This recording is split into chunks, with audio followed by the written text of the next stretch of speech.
Est-ce maintenant que tu vas rétablir la royauté en Israël?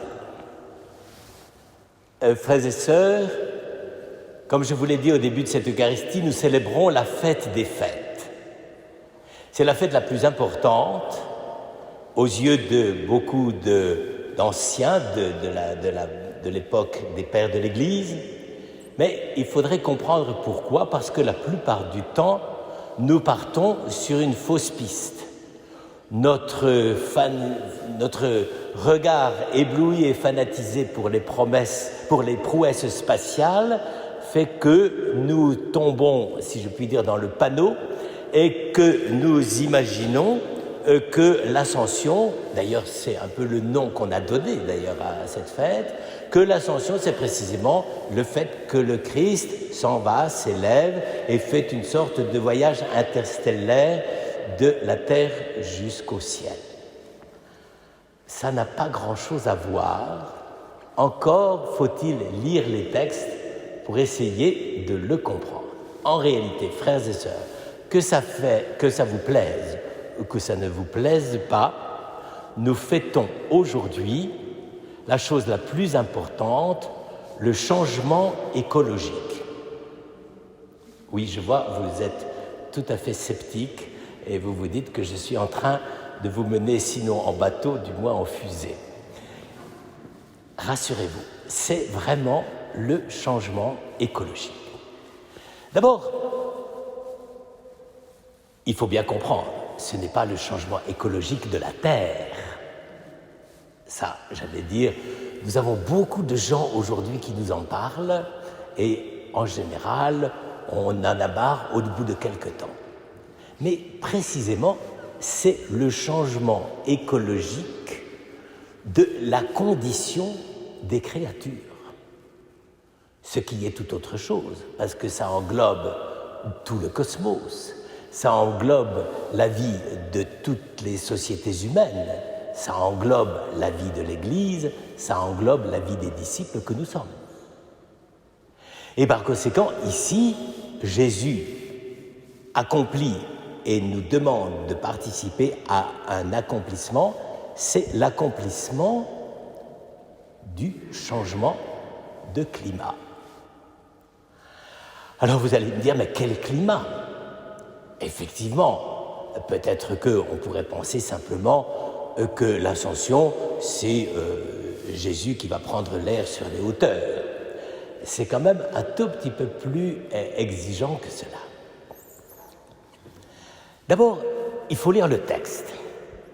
Il faut lire le texte, et dans le premier texte que nous avons lu, ce qui est un peu le texte standard sur l'ascension, n'est-ce pas? On nous dit que le Christ a été élevé, emporté, mais ensuite, indice écologique certain, un nuage, tout est dans les nuages actuellement en écologie, eh bien un nuage s'avance et l'accueille. C'est là où les traductions sont un tout petit peu, des fois un peu, nous faussent l'approche. La nuée n'est pas là pour le dérober aux yeux des disciples. La nuée est là pour l'accueillir, ce qui fait qu'il est loin de leur regard. Donc, ce que le texte veut nous dire, c'est que dans le mouvement même de l'ascension, ça nous comprenons très bien, mais quand il monte, il est dérobé à notre regard. Pourquoi? Parce qu'il est accueilli par les nuées du ciel. C'est dire qu'à ce moment-là, alors que jusqu'ici, il vivait, si je puis dire, dans un climat de proximité, de familiarité avec la terre, avec les hommes, le Verbe s'est fait chair. Tout d'un coup, il est emporté et accueilli par les nuées du ciel. Ce thème des nuées, qui n'a rien de moderne, c'est la manière dont les Juifs le comprenaient, et peut-être aussi d'ailleurs un peu certaines populations d'inspiration grecque, n'est-ce pas? Cette nuée était ce qui accueillait, comme la porte accueille les gens qui rentrent dans la maison, c'était ce qui accueillait celui ou celle qui se présentait devant elle. Et donc la nuée ici, non pas le dérobe aux yeux, elle accueille ce qui fait que c'est dérobé à leurs yeux, ce qui fait qu'ils ne le voient plus. Mais pourquoi ? Eh bien parce que précisément, il s'agit d'un changement radical, d'un changement climatique religieux. Jusqu'ici, pour les chrétiens, croire à Jésus ressuscité, c'était, et on le voit à travers tous les récits qui nous sont donnés entre Pâques et la Pentecôte, n'est-ce pas ? C'était croire que Jésus était ressuscité pour rester là. Comme si l'action de Jésus allait petit à petit se diffuser, se répandre à travers la société, d'ailleurs dans leur tête essentiellement la société juive, donc les premières communautés, soit celles qui étaient en Palestine, en Judée-Samarie, soit celles vers lesquelles on pourrait aller à la rencontre de ceux qui vivaient plus au loin. Mais à ce moment-là, j'allais dire, tout était dans le climat de la présence sur la terre. Or, évidemment, comme ils pensaient cela, c'est pour ça que les apôtres posent la question, est-ce maintenant que tu vas rétablir la royauté en Israël ? Qu'est-ce que ça veut dire ? Ça veut dire, le changement qu'on attend, est-ce que tu vas faire un changement politique ? Est-ce que tu vas effectivement être réintronisé comme roi, fils de David, etc. et que tu vas effectivement changer le climat religieux, d'abord des Juifs et peut-être de la société tout entière, à partir du moment où tu es couronné de gloire et de splendeur par Dieu le Père qui t'a ressuscité. Et Jésus ne répond pas à la question. Il ne répond pas à la question du changement politique.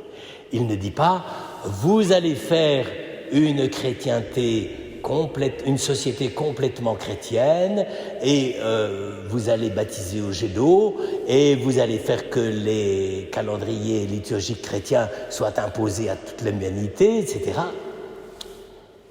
Pas une réforme politique. Il n'y a pas de changement politique. Il ne répond pas. Mais à ce moment-là, la réponse, elle est après. Non pas dans le changement de la vie, de la société à partir d'elle-même ou en elle-même sur la Terre, mais c'est le changement de quoi ? Du cosmos lui-même, puisque celui qui est ressuscité sur la Terre, celui qui est entré vraiment dans notre condition humaine, si je puis dire, dans notre climatologie terrestre, tout à coup, il s'élève, il est exalté, c'est la résurrection. Mais cette résurrection l'exalte où ? Dans la nuée qui le porte auprès du Père, qui le dérobe aux yeux des disciples, mais qui l'accueille, lui, dans la gloire de la Trinité. Il change de climat. Et c'est ça l'ascension. Il passe de ce climat terrestre dont nous sommes familiers, qui nous est familier, il passe maintenant sous un autre climat, sous d'autres cieux, sous d'autres nuages, c'est le cas de le dire. Et c'est quoi ? C'est la gloire, c'est l'entrée dans le royaume de Dieu. Alors, ce qui est intéressant, c'est qu'effectivement, lui, Jésus, change radicalement de condition. Il n'est plus exactement celui que l'on pensait être là, près de nous, partageant le pain comme avec les disciples d'Emmaüs ou sur les bords du lac de Tibériade. Il n'y a plus cette présence-là. Cette présence-là nous est arrachée. Mais, et c'est là toute la subtilité du texte, est-ce que si cette présence-là nous est arrachée, il n'y en a-t-il pas une autre et qui va lui succéder ?